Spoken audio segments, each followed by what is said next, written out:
2025, última temporada de Stranger Things, e você ainda acha que o Henry Creel é o vilão? Vem comigo pra gente ter uma conversinha aqui bem interessante.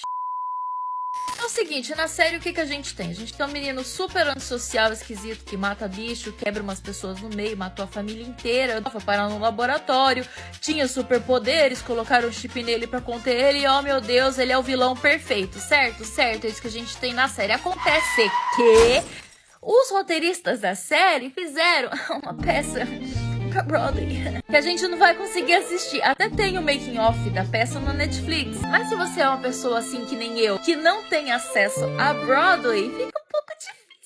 Bem que tem internet pra gente, réis mortais, conseguimos saber o conteúdo da peça. E o conteúdo da peça é o quê? É a infância do Henry antes de tudo acontecer, lá em 1950 bolinha, quando ele e a família dele eram simplesmente uma família feliz. O pai dele era um soldado que voltou da guerra, tava tudo certo, eles quiseram mudar pra uma cidade pacata, ele era uma criança normal como qualquer outra. Só que paralelamente a isso, na mesma época, o Dr. Papa lá, esqueci o nome dele, o doutor lá, que eu esqueci o nome dele, ele tava liderando uma expedição de navio, porque eles acharam indícios de uma outra dimensão, e eles conseguiram ir pra lá. Só que chegando lá, eles nomearam o lugar como Dimensão X, o negócio era meio esquisito, era tudo meio bizarro, umas chuvas vermelhas, uns Demogorgon pra tudo quanto é lado. Os Demogorgon mataram todo mundo da tripulação, menos quem? Menos o Papa,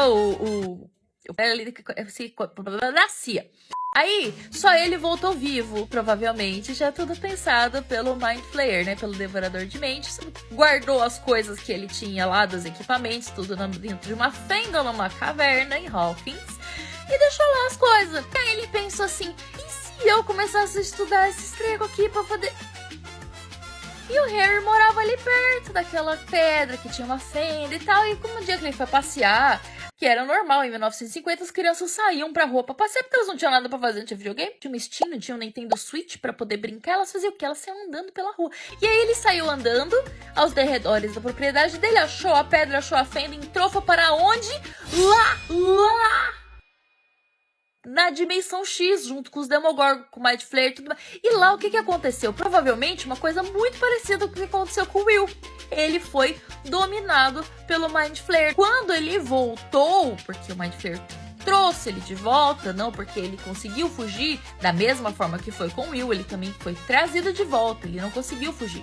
Quando ele voltou, que ele começou a demonstrar mudanças de comportamento, que ele começou a manifestar poderes. Até então ele não tinha manifestado. Então nós não temos uma criança psicopata, maluca, assassina. Nós temos uma criança hospedeira do Mind Flayer da nossa dimensão, certo? Certo! Porque a gente viu isso com o Will. E da mesma forma que com o Will, quando ele tem acesso aos poderes do Mind Flayer, o Mind Flayer tem acesso ao próprio Will.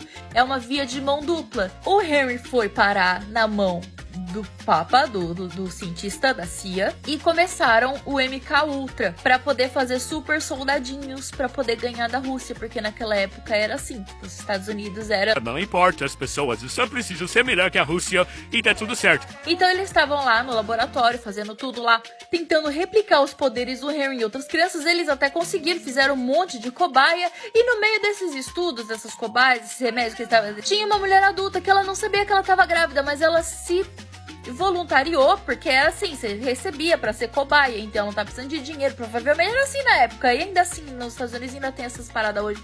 Ela foi lá, não sabia que ela tava grávida, ela recebeu os medicamentos, o tratamento, patatá.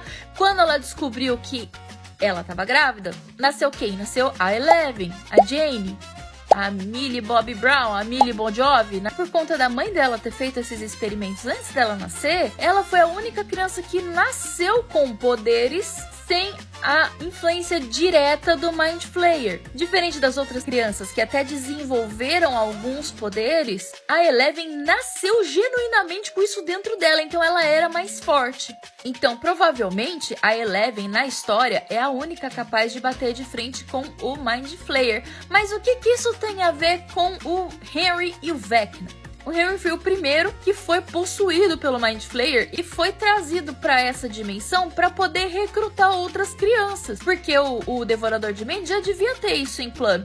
A partir do momento que o Henry é, na verdade, a primeira vítima, ele não foi o primeiro vilão. E digo mais, Vecna, na verdade, não é nada mais, nada menos do que o Henry totalmente sob a influência do Devorador de Mentes, porque quando a Eleven mandou ele de volta lá, ele meio que se fundiu.